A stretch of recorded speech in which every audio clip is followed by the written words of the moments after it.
अस्सलाम वालेकुम dear friends. उम्मीद है कि आप सब बिल्कुल ठीक होंगे इंशाल्लाह। टीचिंग एंड लर्निंग एक बार फिर आपके लिए बहुत ही मुफीद टॉपिक लेके आया है और वो टॉपिक क्या है वो मैं आपको अभी बता देती हूँ। जैसा कि आपको मालूम है कि कोरोना वायरस की वजह से स्कूल तकरीबन 5 माह से बंद हैं और बच्चे घरों में किताबें लिए बैठे हैं मगर कोई नहीं जो उनको पढ़ा सके।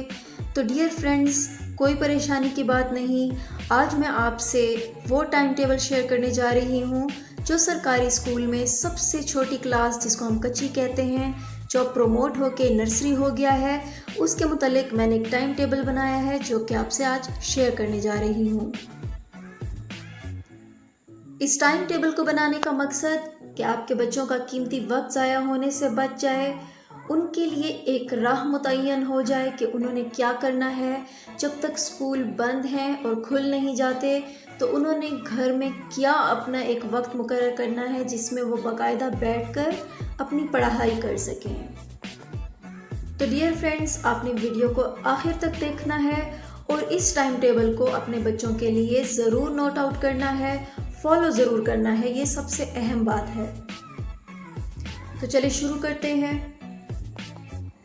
तो डियर फ्रेंड्स, जैसा कि आपको पता है कि नर्सरी क्लास का बच्चा 5 या 6 साल का होता है, तो 7 बजे आप टाइम रखें उनके जागने का।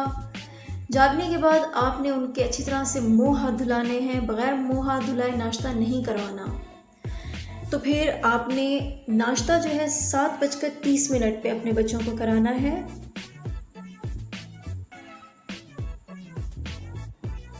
तो नाश्ता कराने के बाद आपने फ़ौरन तो उनको नहीं नहलाना, क्योंकि नाश्ता करने के बाद थोड़ा सा टाइम चाहिए होता है। तो आप उनके नहाने का टाइम कम से कम 8:30 रखें। 8:30 पे उनको नहलाएं।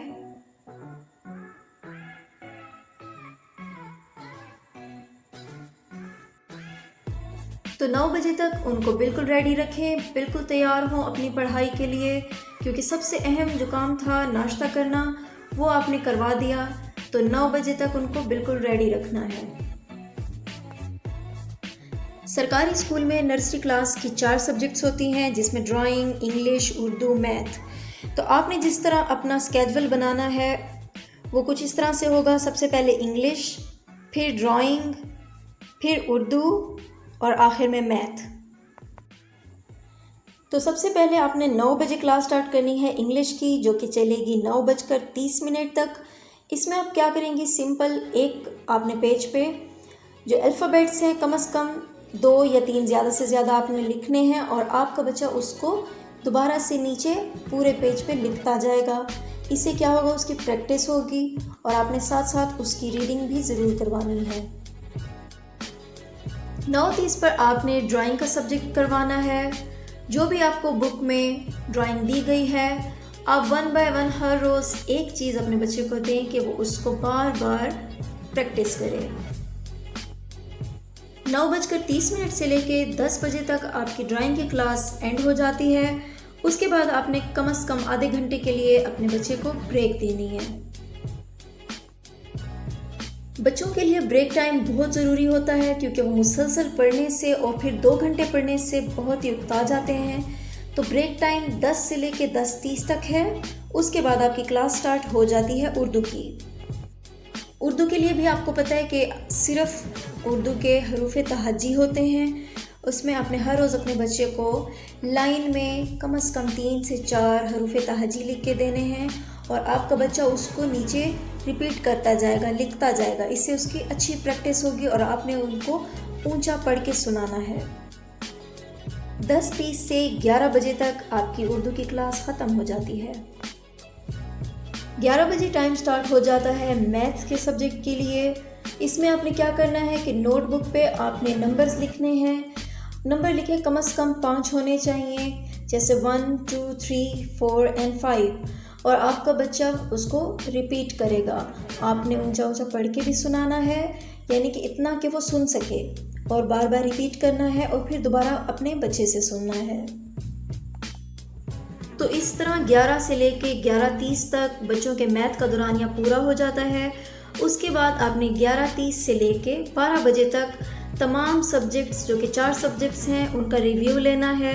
अपने बच्चे से पूछना है सिंपली कि आज हमने क्या क्या पढ़ा, और स्पेशली ये पूछना है कि आज के दिन आपने कुछ ऐसा पढ़ा जिसमें आपको कोई डिफ़िकल्टी महसूस हुई। अगर हाँ तो फिर आप मुझे बताएं ताकि मैं आपको दोबारा समझा दूँ।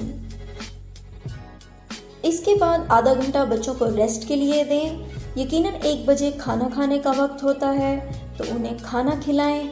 और दोपहर की नींद ज़रूरी होती है, इसलिए दोपहर की नींद के लिए उनको ज़रूर सुलाएं। अगर मैं ख़ास तौर पर ज़िक्र करूं तो दोपहर की नींद सरकारी स्कूल के बच्चों के लिए इसलिए भी बहुत ज़्यादा ज़रूरी है क्योंकि इसके बाद दिन के किसी भी हिस्से में बच्चों को कुरान मजीद की क्लास भी ज़रूरी अटेंड करनी होती है, जो कम से कम 2 घंटे की होती है। एक बहुत ही हम्बल एडवाइस और एक टीचर होने के नाते मैं आपको एक मशवरा दूंगी कि इस एज के बच्चों को मोबाइल हरगिज़ मत दें। 1 घंटा सिर्फ टीवी देखने को दें, वो भी आप ये चेक रखें कि कार्टून डिसेंट हैं या नहीं। टीवी और मोबाइल से ज़्यादा बच्चों की फ़िज़िकल एक्टिविटी पर ज़्यादा ध्यान दें। और फ्राइडे का दिन सिर्फ ऐसा रखें जिसमें आप अपने बच्चे के सिर्फ टेस्ट लें, यानी कि पिछले 4 दिनों में आपने जो कुछ भी पढ़ाया है, फ्राइडे के दिन आपने उसका रिटन टेस्ट लेना है। वालिदैन को एक और बहुत ख़ास बात कहना चाहूँगी कि अपने बच्चों को दीनी और दुनियावी तालीम के साथ साथ इखलाकियात ज़रूर सिखाएं, क्योंकि तालीम उसे डिग्री देगा मगर इखलाकियात उसे पहचान देंगे। तो कोशिश करें कि अपने बच्चों को अच्छे से अच्छी अखलाक सिखाएं ताकि उनकी पहचान अच्छी और मस्बत बने। मेरी नई वीडियोस में मैं इंशाल्लाह अगली क्लासेस जैसा कि अव्वल आला, दोयम, सोयम, चहारम और पंजम के भी टाइम टेबल शेयर करूंगी। जब तक के लिए मुझे इजाज़त दीजिए। मेरी वीडियो को लाइक करना ना भूलें, शेयर करें ज़्यादा से ज़्यादा ताकि तमाम बच्चों के वालिदैन के पास ये वीडियो पहुँचे और वो अपने बच्चों का कीमती वक्त ज़ाया होने से बचाएँ। अल्लाह हाफ़िज़।